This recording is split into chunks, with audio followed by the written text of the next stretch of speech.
सबसे सस्ते rate of interest के ऊपर अगर आप होम लोन चाहते हैं तो इस वीडियो को जरूर देखिएगा, क्योंकि इस वीडियो के माध्यम से मैं आपको शेयर करने वाला हूं कुछ ऐसी टिप्स। अगर आप उनको फॉलो करते हैं तो आपको लोएस्ट रेट ऑफ इंटरेस्ट के ऊपर आपको होम लोन मिल सकता है। साथ ही साथ मैं आपको एक बोनस टिप्स बताऊंगा इस वीडियो के माध्यम से। आपने सस्ते रेट ऑफ इंटरेस्ट पे अगर आप होम लोन ले भी लिया है तो भविष्य में आपको उसका नुकसान ना हो, यानी कि वो महंगा ना पड़े, आपको रेट ऑफ इंटरेस्ट ना बढ़े, आपके होम लोन के ऊपर कोई इसका इफेक्ट ना पड़े। ऐसा क्या करना होगा, तो वो जो बोनस टिप्स है मैं इस वीडियो के माध्यम से आपको अंत में शेयर करूंगा। इसलिए इस पूरे कॉन्सेप्ट को समझने के लिए इस वीडियो को अंत तक जरूर देखिएगा। जो टिप्स नंबर 1 है उस पर चलते हैं। सबसे पहले आपको एक चीज बताना चाहूंगा, क्रेडिट स्कोर। क्रेडिट स्कोर जो है वो आपके होम लोन के रेट ऑफ इंटरेस्ट के अंदर बहुत बड़ा अहम रोल अदा करता है। तो अगर आपका सिविल स्कोर 750 से नीचे है तो आप जो है फिर बैंकों में आवेदन ना करें, वहाँ एनबीएफसी कंपनी की तरफ जाएं। और अगर आपका 750 प्लस है तो आप बैंकों में आवेदन कर सकते हैं, क्योंकि जो सिविल स्कोर है ये बहुत अहम रोल अदा करता है। ये आपकी रीपेमेंट हिस्ट्री को बताता है और बैंकों को अश्योरेंस देता है इस बात की, या एनबीएफसी कंपनी को अश्योरेंस देता है इस बात की कि आप आपकी जो रीपेमेंट हिस्ट्री है बिल्कुल क्लियर है, तो आपको रेट ऑफ इंटरेस्ट कम मिल सकता है। कहीं ना कहीं वो बैंक या एनबीएफसी कंपनी आपके आरओआई के ऊपर कॉम्प्रोमाइज करते हैं। दूसरी जो टिप्स है आपकी जो है maximum down payment. Maximum down payment क्या होती है, उदाहरण के रूप में समझते हैं कि आप जो प्रॉपर्टी खरीद रहे हैं होम लोन के थ्रू वो 1 करोड़ की है, उदाहरण के रूप में मान के चल रहा हूँ, और उसकी बैंक जो है 80 लाख रुपए तक फाइनेंस करने को तैयार है। तो 80 लाख रुपए के अंदर आप 20 लाख रुपए तो आप डाउन पेमेंट करेंगे। मैं आपसे ये बोलना चाहूँगा, अगर आप 20 की जगह 30 या 40 लाख कर सकते हैं, ये आप अपने अपने केस के हिसाब से इसको जो है कोऑर्डिनेट कर सकते हैं। मैं एक सिर्फ एग्जाम्पल के रूप में बता रहा हूँ।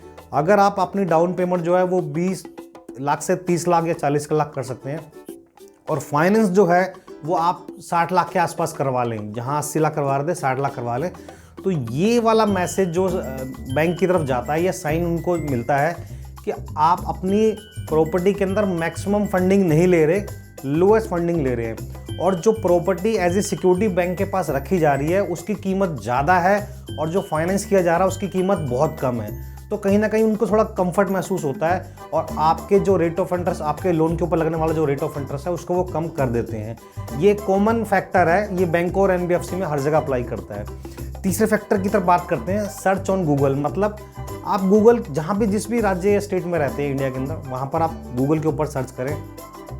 आपके पास सारे जो लैंडर्स हैं, जो होम लोन प्रोवाइडर हैं, एनबीएफसी कंपनी है या बैंक्स हैं, वो उनकी सभी की लिस्ट आ जाती है। आप सभी 5 मिनट निकाल के एक बार सभी से बात करें और अपने प्रोफाइल के बारे में उनसे डिस्कशन करें फाइल लगाने से पहले।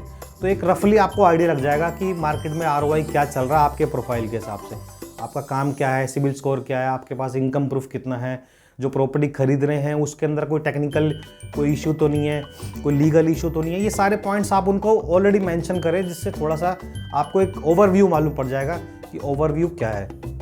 दूसरा एक ऑप्शन मैं आपको और बता रहा हूँ जिससे आपका जो रेट ऑफ इंटरेस्ट है कम हो सकता है। जब आपका सिविल स्कोर ठीक है और आपके एक बार जब पीडी हो जाती है, पीडी मतलब जो क्रेडिट मैनेजर वो आपसे डिस्कशन करते हैं और वो सहमत हो जाते हैं आपको लोन देने के लिए, इसको हम पीडी डिस्कशन बोलते हैं, पर्सनल डिस्कशन बोलते हैं। और ये एक बार अप्रूवल आ जाता है कि आपको वो लोन देने के तैयार हैं, तो उस दौरान आप क्रेडिट मैनेजर से या सेल्स एग्जीक्यूटिव से या सेल्स मैनेजर से जो आपके केस को टैकल कर रहे हैं उनसे आप नेगोशिएट कर सकते हैं, उनसे आप मोल भाव कर सकते हैं कि आपको फला बैंक से जो है वो इतना % का रेट ऑफ इंटरेस्ट मिल रहा है, आप इतना क्यों लगा रहे हैं। ये बात आपने जब भी बोलनी है जब आपका लोन का अप्रूवल आ जाएगा, यानी कि पीडी डिस्कशन जो क्रेडिट मैनेजर करते हैं वो ओके आ जाएगा। अगर क्यों ऐसा मैं ऐसे इसलिए बोल रहा हूँ कि जब एक बार ओके आ जाता है तो ये जवाबदेही क्रेडिट मैनेजर को भी अपने सिस्टम पे देनी होती है, पूरी की पूरी टीम को, कि आपने ये वाला केस को ओके कर दिया। तो ओके केस को मना करना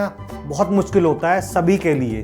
तो सभी का ये बिजनेस है, हम कुछ और बिजनेस करते हैं, उन लोगों का कुछ और बिजनेस है। तो अगर एक बार आपका केस ओके हो जाता है तो उस दौरान मना करना सिस्टम पे बहुत मुश्किल होता है। इसलिए अगर आप वहाँ पर रेट के लिए कुछ उनसे नेगोशिएट कर लेंगे, मोल भाव कर लेंगे, तो आपकी बात का वजन रहेगा, वहाँ बात आपकी सुनी जाएगी, क्योंकि केस तो वो भी अब रिजेक्ट करने के मूड में नहीं है, उन्होंने भी क्योंकि अप्रूवल दे दिया है। चौथा और लास्ट इम्पोर्टेंट, जैसा कि मैंने आपको बताया था कि आप जो है जो 5th टिप्स है, अगर आप कम रेट ऑफ इंटरेस्ट पे आपको होम लोन मिल जाता है तो आपको भविष्य में नुकसान ना हो, क्योंकि अगर एक बार आपने कम रेट ऑफ इंटरेस्ट पे ले लिया जो बोनस टिप्स के बारे में मैं आपसे बात कर रहा हूँ, भविष्य में हो सकता है आपका लोन महंगा आपको पड़ जाए। वो कैसे पड़ सकता है दोस्तों? होम लोन जब भी आप लेते हैं तो उसमें दो तरह के ROI होते हैं। एक होता है फिक्स होता है, एक होता है फ्लोटिंग। फ्लोटिंग का मतलब ये होता है कि आज मान लीजिए 10% के हिसाब से मुझे होम लोन मिल गया, तो आने वाले समय के अंदर किसी भी वजह से रेट ऑफ इंटरेस्ट अगर बढ़ता है तो आपका 11% हो सकता है, 12% हो सकता है, 13% हो सकता है। तो आपने सस्ते पे तो लिया बहुत अच्छी मेहनत करके, लेकिन वो आज इंक्रीज हो गया है, तो कहीं ना कहीं वो आपके ऊपर इंटरेस्ट का जो बर्डन है वो ऑलरेडी जो है और बढ़ गया। तो कहीं ना कहीं जो आपने बेनिफिट लिया था उसका नुकसान आपको मिला। लेकिन मैं आपको एक ऐसी बात बताने वाला हूँ, अगर आप इसको फॉलो करते हैं तो सस्ते से सस्ता रेट ऑफ इंटरेस्ट आप ले लिया, अब उसके बाद वो ना बढ़े, आप उसको लॉक भी कर सकते हैं। वो कैसे कर सकते हैं? आप फिक्स रेट ऑफ इंटरेस्ट की तरफ जा सकते हैं। फिक्स रेट ऑफ इंटरेस्ट वो होता है कि आपका रेट ऑफ इंटरेस्ट जो भी डिसाइड हुआ है वो फिक्स रहेगा। मार्केट में चाहे कोई भूचाल भी आ जाए, कोई रेट ऑफ इंटरेस्ट बढ़ भी जाए, तो आपका रेट ऑफ इंटरेस्ट नहीं बढ़ेगा। फिक्स रेट ऑफ इंटरेस्ट की तरफ अगर आप जाते हैं तो थोड़ा सा इसमें नुकसान जरूर होता है, क्योंकि उसमें फोरक्लोजर चार्जेस फिर महंगे कर देते हैं, कुछ प्रोसेसिंग फीस महंगी कर देते हैं। लेकिन जो आपका रेट ऑफ इंटरेस्ट है वो उसमें कोई जो है बदलाव नहीं होता, वो फिक्स ही रहता है। जैसे कि पास्ट में अगर आप लोगों ने देखा होगा, पिछले कुछ महीनों के अंदर अगर RBI ने रेपो रेट बढ़ाया है तो बैंकों ने भी उसका जो इंटरेस्ट रेट है बढ़ा दिया है, तो वो कहीं ना कहीं आपके ऊपर बर्डन पड़ा है। तो इसलिए कोशिश करें, अगर आप सस्ते से सस्ता होम लोन चाह रहे हैं तो इन टिप्स को फॉलो करें और साथ ही साथ फिक्स रेट ऑफ इंटरेस्ट की तरफ मूव करें, जिससे भविष्य में भी आपको नुकसान ना हो। फिर भी अगर आप इस रिलेटेड कुछ जानकारी चाहते हैं तो आप मुझे नीचे कमेंट्स कर सकते हैं। देश के किस राज्य शहर में है मुझे कमेंट्स करें, मैं उसके बारे में आपको रिप्लाई करने की जल्दी से जल्दी कोशिश करूँगा। धन्यवाद दोस्तों।